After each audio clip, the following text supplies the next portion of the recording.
तो पुलिस ने एनकाउंटर के लिए अपने मुंह से ही ठाए ठाए ठाए कह दिया था, याद होगा आपको। पुलिस को पकड़ रही है। प्रधान सांसद जी के क्षेत्र में पता करिए क्या रहा। पुलिस ने जिस तरीके से पैसा वसूला है लोगों का, और खासकर मुसलमान भाइयों से पैसा लिया है, झूठे मुकदमे लगा कर, डर दिखा करके, जब सरकार की जानकारी में आया तो सरकार को अधिकारी हटाना पड़ा। बताओ मुख्यमंत्री जी कौन है, मुख्य सचिव कौन है, प्रमुख सचिव कौन है गृह, और विभाग में कौन कौन कहां बैठा है। तो प्रदेश की सरकार ये दावा करती थी और न जाने कहां से आंकड़े लेकर के आते थे और ये कहते थे कि उनके जीरो टॉलरेंस की पॉलिसी है, खास करके करप्शन को लेकर के जीरो टॉलरेंस की बात करना। लॉ एंड ऑर्डर के सवाल पर सरकार ने तमाम बार दावा किया है, न केवल खुद कहा बल्कि संस्थाएं लगाई अपने नैरेटिव को, परसेप्शन को बदलने के लिए, और जीरो टॉलरेंस की पॉलिसी पे सरकार लगातार दावा करती रही है। और जिस तरीके से लगातार हम लोग सुन रहे हैं सरकार के विधायक क्या कह रहे हैं, उनके ही अपने नेता ये कह रहे हैं कि उन्होंने जीवन काल में, उन्होंने अपने पूरे राजनीतिक जीवन काल में ऐसा भ्रष्टाचार नहीं देखा होगा जो इस सरकार में चल रहा है। और एक बार इसी प्रेस कॉन्फ्रेंस में जब हम और आप लोग बैठे थे तो जो प्रेस में छपा था उसी का जिक्र करके मैंने कहा था कि मुख्यमंत्री खुद स्वीकार कर रहे हैं कि कई विभागों में बड़े पैमाने पर दलाली चल रही है। और ये जब बात कही गई थी तो आप जानते होंगे पलट करके क्या बात रखी गई थी।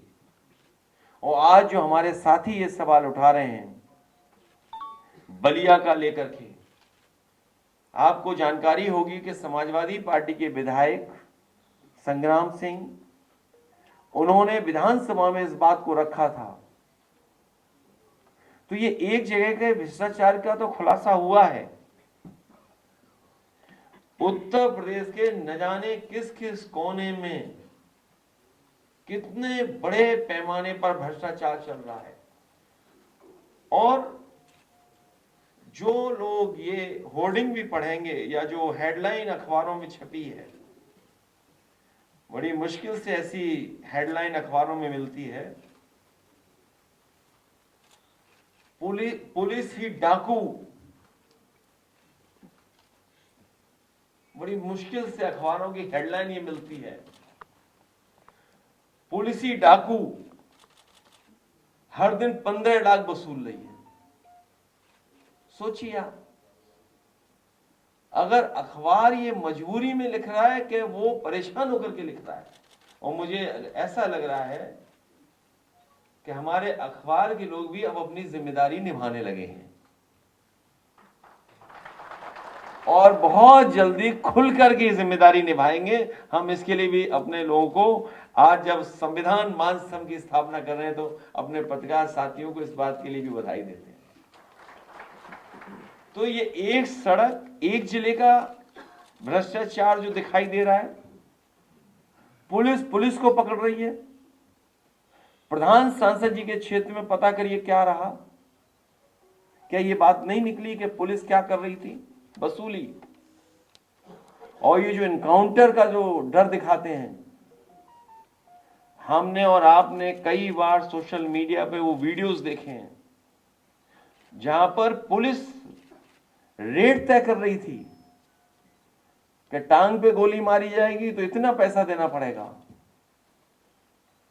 और फिर हम लोगों ने वो भी देखा कि जब बंदूक नहीं चली तो पुलिस ने एनकाउंटर के लिए अपने मुंह से ही ठाए ठाए ठाए कह दिया था, याद होगा आपको। क्या आपने, हमने नहीं देखा, सुना?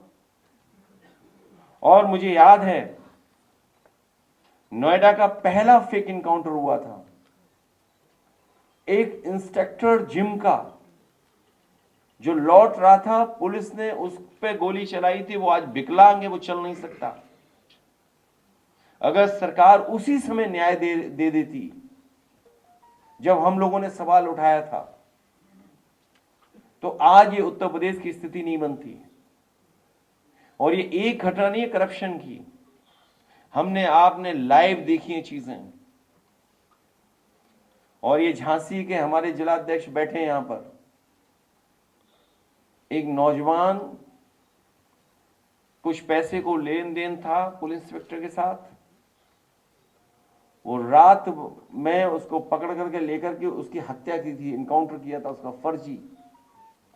एफआईआर नहीं लिखी जा रही थी, कोर्ट ने एफआईआर लिखी और अखबारों के माध्यम से मैंने पढ़ा था, उसकी परिवार के सदस्यों ने और खासकर उसकी पत्नी ने कहा था कि अगर मुझे न्याय नहीं मिला तो मैं आत्महत्या कर लूंगी। दुख है इस बात का कि उस परिवार को ये सरकार न्याय नहीं दिला पाई, उसकी पत्नी ने आत्महत्या की। मैं कितनी कहानी बताऊं आपको। लखनऊ में भी एक हत्या हुई है, सरनेनगर इलाके में। कौन बचा रहा है सोचो आप। सरकार में बैठे लोग, खासम खास लोग जिनके पास पैसा है, जिनके पास संपर्क है, उस हत्या का खुलासा नहीं होने दे रहे हैं और जो दोषी हैं उनको नहीं पकड़ने दे रहे हैं। वो लोग बीजेपी के लोग हैं शामिल। मेरे में पूरी फाइल है कि जहां बीजेपी के लोग ही कानून व्यवस्था को बिगाड़ रहे हैं। तो कितनी कहानी बताऊं, ये तो कुछ जगह कहानी है। और आप याद कीजिए आईपीएस कितने दिन फरार रहा। कानपुर में जो दंगा हुआ था, मैं आपके सामने कह रहा हूं, कभी ना कभी जांच होगी, उसकी दोबारा जांच होगी। वहां पर पुलिस ने जिस तरीके से पैसा वसूला है लोगों पर और खासकर मुसलमान भाइयों से पैसा लिया है, झूठे मुकदमे लगा कर, डर दिखा करके, जब सरकार की जानकारी में आया तो सरकार को अधिकारी हटाना पड़ा। उस अधिकारी के साथ मिलकर के लोगों ने करोड़ों रुपए वसूला था। कितनी कहानियां बताएं आपको, भरी पड़ी हैं। और फाइल अभी मुझे लोग देके गए हैं, अगर फाइल का पढ़ दें तो न जाने कितना भ्रष्टाचार दिखाई देगा केवल एक विभाग का। और फिर ये ड्रोन वाला कोई कार्यक्रम चला रहे हैं बीजेपी वाले, ड्रोन उसी से देखेंगे, ऊपर से ही देखेंगे। बताओ, आप अस्पताल जाते हो, ड्रोन की जरूरत है आपको कि अस्पताल में भीड़ देखने के लिए? लोहिया अस्पताल जाइए, आप सिविल हॉस्पिटल जाइए, पीजीआई आप जाइए, क्या आपको ड्रोन की जरूरत पड़ेगी भीड़ देखने के लिए? आप किसी रेलवे स्टेशन पे चले जाओ, आपको जरूरत पड़ेगी ड्रोन की भीड़ के लिए, देखने के लिए? तो 10 साल रह करके इन्होंने हर व्यवस्था को खराब किया है, हर व्यवस्था, हर विभाग बर्बाद कर दिया। ये दावा करते थे कि मेडिकल कॉलेज बना रहे हैं, भले 13 मेडिकल कॉलेज नहीं बन पाए जिनको एनएमसी ने मान्यता नहीं दी। कहीं मान्यता मिली है 13 मेडिकल कॉलेजों को? और जो मेडिकल कॉलेज हैं उनकी स्थिति क्या है? कहीं इलाज नहीं मिल रहा गरीब को। एक जिला अस्पताल नहीं बनाया जहां पर दवाई, इलाज, इंतजाम पूरा मिल जाए गरीब को। तो स्वास्थ्य विभाग वो दिखाई दे रहा है, और कितना भ्रष्टाचार होगा उसमें पता ही नहीं। ये तो कुछ खुल रहे हैं, और ये खुल इसलिए रहे हैं कि कुछ लोग मोहरा बन गए हैं। वो मोहरा हैं, दिल्ली के वाईफाई के वो पासवर्ड हैं।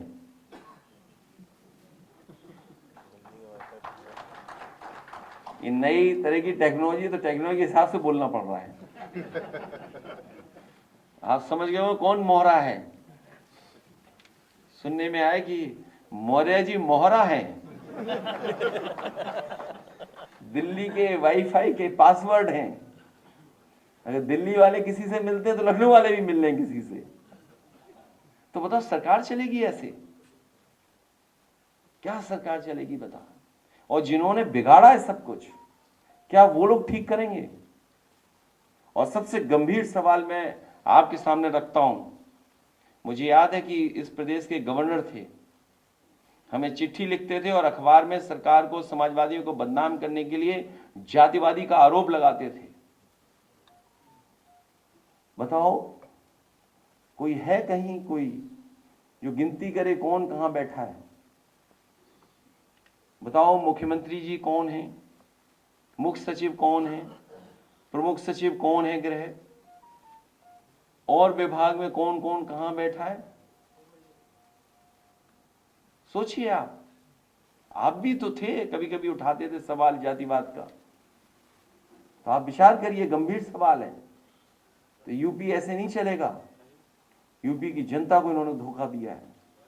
यूपी की जनता का इन्होंने सब कुछ बर्बाद कर दिया। बजट की बात तो लोकसभा में होगी कि यूपी को क्या मिला। हालांकि प्रेस के सामने मैंने कहा कि अगर पूर्वांचल एक्सप्रेसवे में केवल 25 किलोमीटर ये सरकार बना देती तो दिल्ली से भागलपुर तक आप एक्सप्रेसवे पे चले जाते। जिस गांव में जितना बना करके छोड़ दिया हम लोगों ने, उस गांव से आगे 1 इंच जमीन नहीं सरकार ने ली। अगर कोई गाजीपुर का हो तो वो जानता होगा, पखनपुरा तक छूट गई थी सड़क, उसके आगे नहीं सड़क जा पाई। तो अगर वो सड़क बन जाती, जो पैकेज दे रहे हैं बिहार को, और बिहार की बाढ़ कैसे रुकेगी बिना यूपी की बाढ़ को? 30-40 जिला तो हमारे बाढ़ में प्रभावित हैं। नेपाल से बातचीत किए बिना और यूपी की बाढ़ को रोके बिना बिहार की बाढ़ कैसे रुक जाएगी? यूपी की बाढ़ नहीं रुकेगी। तो इसलिए आप खेल देखिए दिल्ली के वाईफाई के पासवर्ड का।